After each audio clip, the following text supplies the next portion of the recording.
ध्यान से देखना, इंक्रीज डिक्रीज नो चेंज वाले क्वेश्चन एक बार ही करने आ जाए तो रेशियो कोई भी हो उससे फर्क नहीं पड़ने वाला, तरीका सेम रहेगा। तो आराम से देखना, क्वेश्चन नंबर 28 इंपॉर्टेंट है, अच्छा क्वेश्चन है।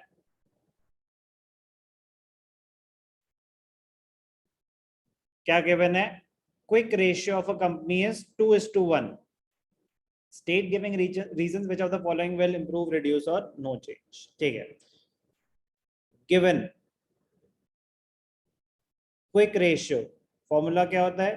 Quick assets upon current liabilities is 2:1। Amount जो यूज कर रहे हैं वो 10-20 हजार यूज कर रहे हैं, तो let the quick assets be ₹2 lakh. तो करेंट लायबिलिटीज क्या हो जाएंगी? ₹1 लाख। कोई भी डाउट? कोई भी डाउट? No sir. ठीक है, अब शुरू करते हैं कहानी। पहला, purchase of goods for cash. Please सुनने पे ध्यान देंगे। Purchase of goods for cash, उन्होंने अमाउंट नहीं दिया हुआ तो हम ले लेते हैं।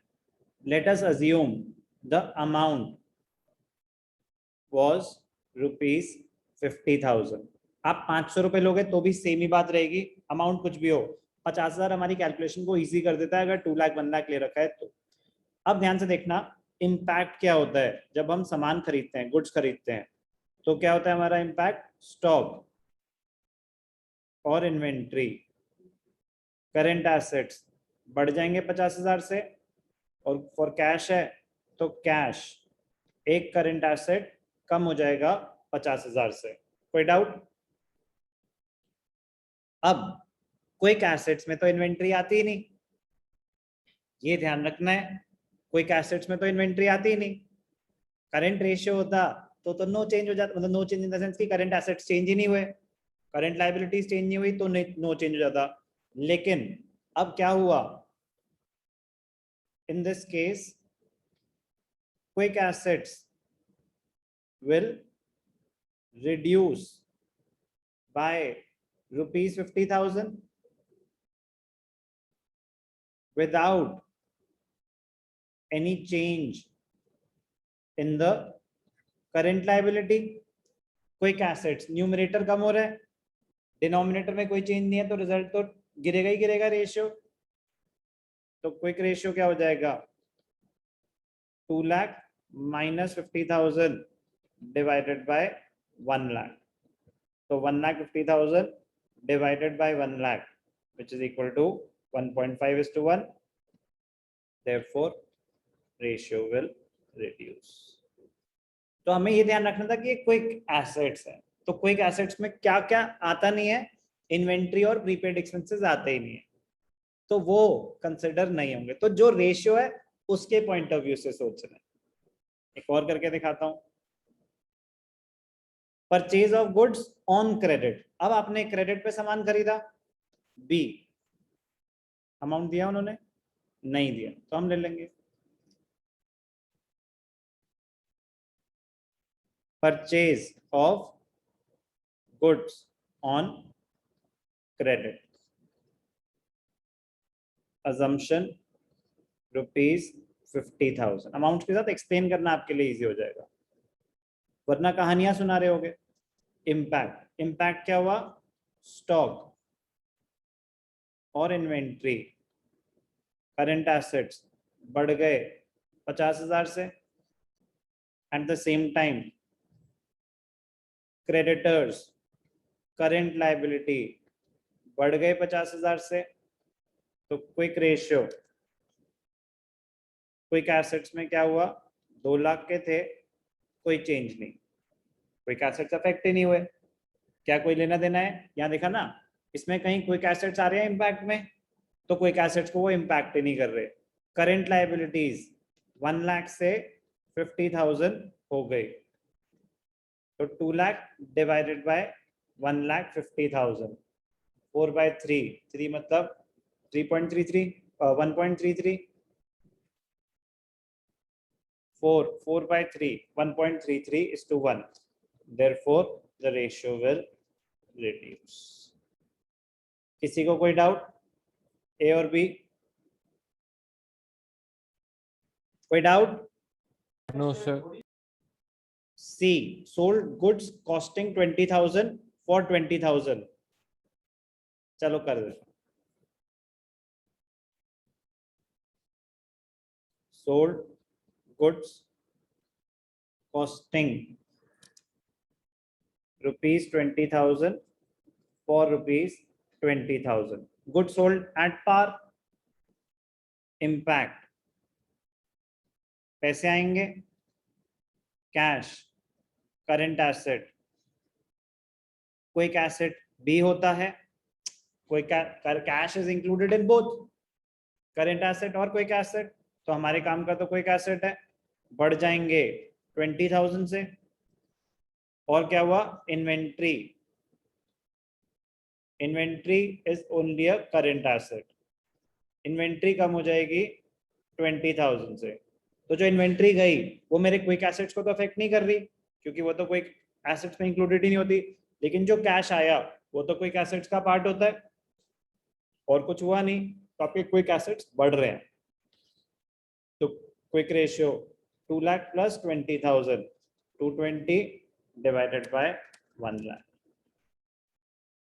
बढ़ जाएगा या 2 से, ठीक है ना. तो क्या हो जाएगा? 2.2 is to 1. 2.2 is to 1. Therefore, ratio will improve. अब अगर आप यार प्रॉफिट पे बेचो तो उससे क्या होगा? करेंट रेशियो होता तो फर्क पड़ता ना, क्योंकि करेंट रेशियो में करंट एसेट्स कम हो रहे हैं और करंट एसेट्स बढ़ रहे हैं. तो एट पार होता तो नो चेंज होता, क्योंकि 20,000 करंट एसेट माइनस हुए, 20,000 ही करंट एसेट प्लस हुए.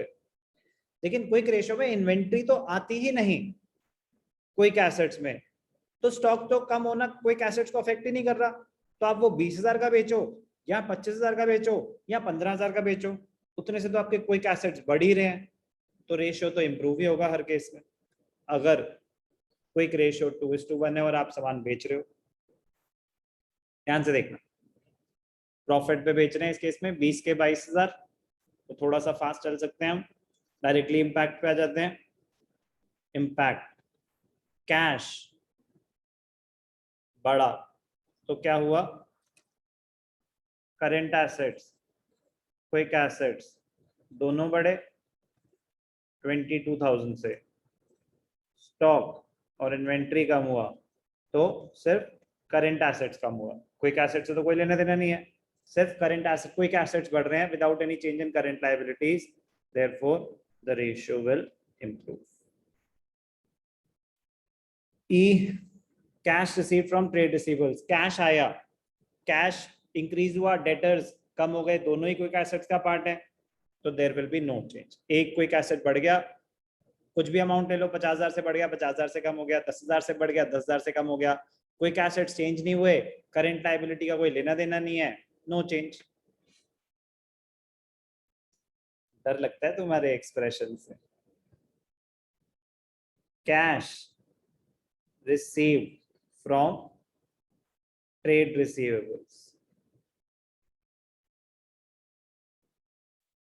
assumption कि अमाउंट था 50,000. तो अगर 50,000 था तो क्या होगा? क्विक एसेट्स, चलो पहले इम्पैक्ट ही कर लेते हैं. पैसे आए तो कैश बढ़ा, जिसकी वजह से करंट एसेट्स और क्विक एसेट्स दोनों बढ़ेंगे. ट्रेड रिसीवेबल्स कम हुए, जिसकी वजह से करंट एसेट्स और क्विक एसेट्स दोनों ही कम होंगे. Therefore, no change. क्योंकि कैश बढ़ा 50,000 से और ट्रेड रिसीवेबल्स कम हुए 50,000 से, तो नेट इम्पैक्ट निल हो. क्वेश्चन नंबर 28 क्लियर है सबको? यस और नो? सर बोलो. सर गुड्स का अगर सेल करो तो इन्वेंट्री पर इफेक्ट नहीं होगा? बिल्कुल होगा ना, बट इन्वेंट्री क्विक एसेट्स में आती ही नहीं।